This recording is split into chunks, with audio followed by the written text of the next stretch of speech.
M. Alain Webster, qui est vice-recteur de l'Université de Sherbrooke. Parce qu'on parle de transport, c'est des enjeux en termes de mobilité qui sont fondamentaux. C'est à la fois la nécessité qu'ont les jeunes se déplacer à des fins personnelles ou à des fins économiques, ça reste essentiel. C'est des questions financières, personnelles, c'est des questions économiques pour que cette activité fonctionne, si j'ai compris votre sous-entendu.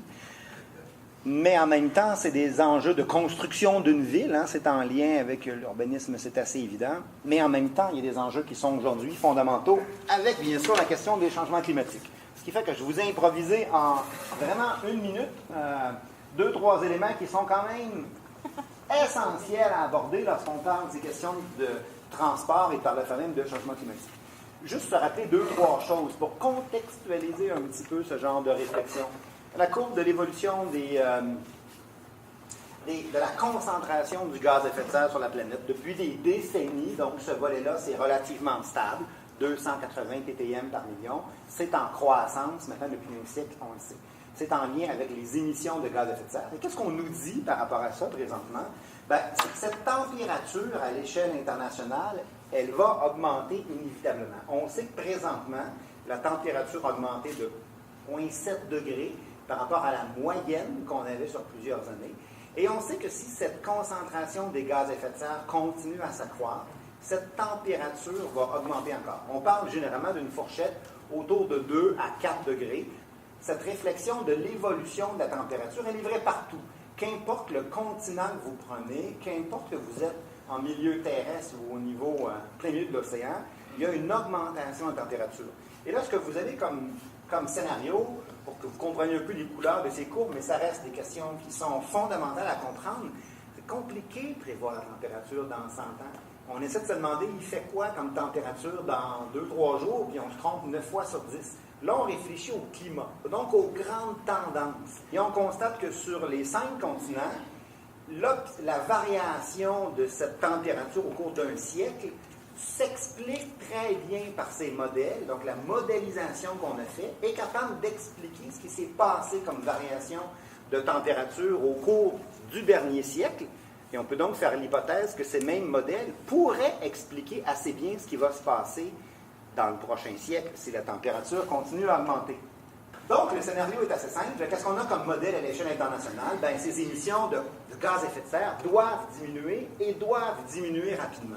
Si on continue en rouge notre petite approche, bien, on a un modèle standard où les émissions vont être extrêmement importantes et la température va passer autour de 4 à 5 degrés. L'objectif, c'est de stabiliser ces émissions, les décroître et couper ces émissions de façon importante pour éviter une dégradation importante de l'ensemble du climat. Et puis, au niveau international, qu'est-ce qu'on observe? Bien, on observe que cette question des gaz à effet de serre, c'est en grande partie sur l'énergie, la production donc d'énergie, centrale thermique évidemment, au charbon, au pétrole, au gaz naturel, ça se décline en termes d'importance. Le transport reste à l'échelle internationale, en orange, relativement important, mais ce n'est pas aussi important que l'ensemble de ces enjeux qui sont d'abord des questions d'énergie, comment on développe des ressources, on utilise des ressources renouvelables pour produire cette énergie essentielle. Mais à l'échelle internationale, le transport reste néanmoins un élément qui est central en termes d'émissions de gaz à effet de serre. Mais au Québec, cette question des transports, elle est plus qu'un élément important. C'est le centre de cette préoccupation-là. 43% des émissions de gaz à effet de serre sont associées au domaine du transport. Les 3/4 de ces émissions-là proviennent du transport routier. C'est le secteur qui est en plus forte croissance partout. Donc, autrement dit, ce que je suis en train de vous dire, c'est que la réflexion que vous faites là, qu'est-ce qu'on a besoin en termes de mode de transport qui vise notamment à répondre à des enjeux de mobilité essentiels dans une question financière, une question de mobilité, une question sociale. C'est aussi les enjeux à l'échelle internationale qui sont fondamentaux dans une préoccupation de réduction de gaz à effet de serre, puisqu'il faut trouver des façons de réduire ces émissions. Et au Québec, la problématique la plus importante, c'est bien sûr la question du transport. Ce qui m'amène presque à conclure le tout. Juste, encore une fois, pour vous illustrer un petit peu ce type de degré d'urgence, c'est le cas de le dire. Petite citation qu'on ne voit pas de loin, là, mais je vous résume ça rapidement. L'Agence internationale de l'énergie, qui n'est pas un groupe de gauche très, très militant normalement, dans son dernier rapport, nous dit quoi? Elle nous dit que si on veut stabiliser ces émissions de gaz à effet de serre à 2 degrés, donc éviter que la température augmente de plus de 2 degrés, ben, c'est pas compliqué. La cible qu'on doit se donner, c'est 2035 pour que ces émissions soient coupées. Et il faut donc mettre en place un ensemble de mécanismes visant à produire notamment de l'énergie renouvelable, mais aussi à changer les stratégies de transport dans des horizons aussi proches que 2017. Puisque lorsqu'on construit des infrastructures, on parle d'autoroutes, de ponts, mais de centrales thermiques, bien, l'amortissement est très, très long. Donc, si on ne change pas les façons de concevoir nos sociétés dans un horizon aussi court que la décennie qu'on vit, bien, on va oublier ça, puisqu'inévitablement, on aura construit un modèle où en 2035, c'est sûr, on sera au-delà de 2 degrés Celsius. Donc, un degré de relativement urgence dans ce domaine. Et puis, en guise de conclusion, ben, c'est un contexte de contraintes temporelles. C'est difficile de faire ça, c'est clair. Il y a des préoccupations nationales, régionales, mais tout ça s'inscrit dans une mouvance internationale, les questions du changement climatique. Une répartition des coûts qui est toujours très, très compliquée. À l'échelle très, très locale, qu'est-ce qu'on fait en termes de transport par rapport à des questions nationales et internationales? Ça se voit dans tous les enjeux, du transport à l'énergie. La nécessité de travailler à comment je réduis les impacts, mais comment je baisse mes émissions surtout. Et puis, finalement, un enjeu qui ne nous laisse guère le choix d'inventer une nouvelle économie un peu décarbonisée, mais surtout au Québec, de nouvelles façons de concevoir la mobilité, donc le transport. Parce que lorsqu'on parle de ça, on dit généralement que l'enjeu principal, c'est forcément Montréal. 50% de la population, essentielle, centrale, majeure. Mais quand on dit que 50% de la population québécoise habite dans la grande région montréalaise, on dit en même temps que 50% de la population québécoise n'habite pas dans cette grande région montréalaise et a donc à gérer des problématiques de transport complètement différentes, mais néanmoins très, très complexes. On ne parle pas de densification très importante, on ne parle pas de congestion majeure qui nous pose des problèmes à Montréal faramineux.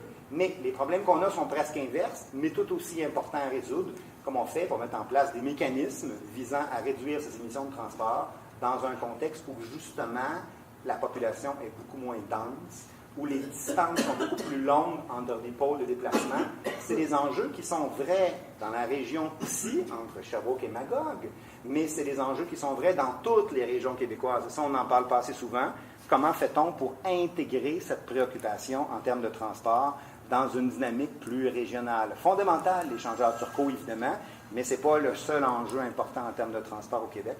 Il faut aussi inventer, innover, penser à des modes de transport qui sont un peu différents. Donc, dans les 2 minutes qui me restent, ce qu'on a cherché à faire à l'université, depuis déjà l'année prochaine, 10 ans, on a mis en place notre mécanisme de libre accès au transport en commun entre les étudiants, où essentiellement on se partage le coût de ce transport en commun entre les étudiants et l'université. Ce n'est pas gratuit.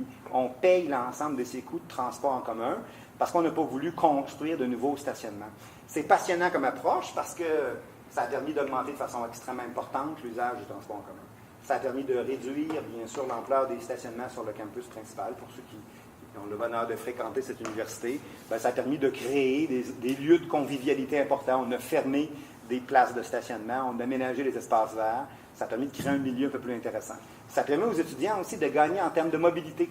Donc, en termes d'hébergement, ça a permis une répartition de l'ensemble de cette population étudiante dans la ville de façon beaucoup plus efficace. Donc, éviter d'avoir des îlots de concentration trop importantes près de l'université et permettre cette répartition dans l'ensemble de la collectivité. Et puis en même temps, il ne faut pas se limiter à ça. On a travaillé aussi sur les enjeux associés, bien sûr, à la mobilité durable, comment on travaille sur les vélos en mode libre accès, comment on favorise en termes automobiles le covoiturage, comment en termes de transport interurbain, on permet aux employés entre nos 2 campus, Sherbrooke et Longueuil, de se servir du transport interurbain. Donc, comment on essaie d'amener non seulement les étudiants et les étudiantes à mettre en place des stratégies efficaces, mais aussi les employés pour se déplacer en répondant à leurs besoins de mobilité, tout en tentant de minimiser l'ensemble de ces émissions de gaz à effet de serre. Le défi, il est faramineux. Il est compliqué parce que ça demande 2 choses qui ne sont jamais simples à traiter. D'abord, une question financière. C'est clair qu'on a des enjeux financiers dans ça majeurs, mais en plus, on a affaire à des enjeux comportementaux qui ne sont pas simples.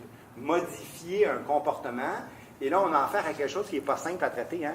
La voiture individuelle, avec le confort qu'elle suppose, on l'a choisi en fonction de nos goûts, avec l'air climatisé, la voiture, la musique qu'on veut entendre.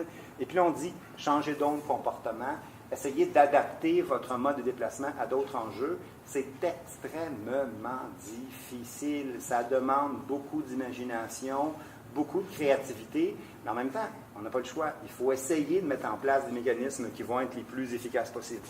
Donc, je suis complètement hors d'ordre, me direz-vous. Fait que pour ramener un peu ce sujet, puisque j'avais le bonheur de l'introduire à notre problématique, donc on prend juste notre cas particulier à l'Université de Sherbrooke. Entre la ville de Magog et l'Université de Sherbrooke, il y a 600 personnes, 450 étudiants, 150, 160 employés, pour être plus précis, qui habitent uniquement à Magog et qui viennent étudier ou travailler à Sherbrooke. Et qui, pas beaucoup de personnes vont venir à pied. Certains, beaucoup plus en forme que moi, pourraient peut-être venir en vélo, mais tous les matins, c'est un peu compliqué. Donc, l'une des questions qu'on a à réfléchir, que vous avez à réfléchir, c'est comment, notamment, on permet des modes de transport différents, comment on favorise, vous parlerez du transport en commun, comment on favorise le volet covoiturage, comment on développe des stratégies qui sont plus efficaces pour éviter que le seul type de moyen de déplacement devienne automobile individuelle ou encore la concentration urbaine dans une ville comme Sherbrooke au détriment des villes régionales. Donc, trouver une façon de répondre à ce besoin de mobilité tout en intégrant, bien sûr, ces considérations financières qui sont toujours faramineuses, puis tenter de faire accepter ce genre de virage à la population. Et puis, évidemment, là, on a juste parlé de Magog, mais si on élargit ça à l'ensemble des villes environnantes, le nombre de personnes va être doublé, là, parce que je vous ai juste donné le chiffre pour cette ville-là. Il y a donc un potentiel qui n'est pas celui de Montréal, c'est clair, et qui demande donc, en termes de solutions, encore plus de créativité et plus d'innovation, mais c'est parce que cet enjeu-là est compliqué qu'il est intéressant à réfléchir et surtout pertinent à solutionner. Mon temps est écoulé.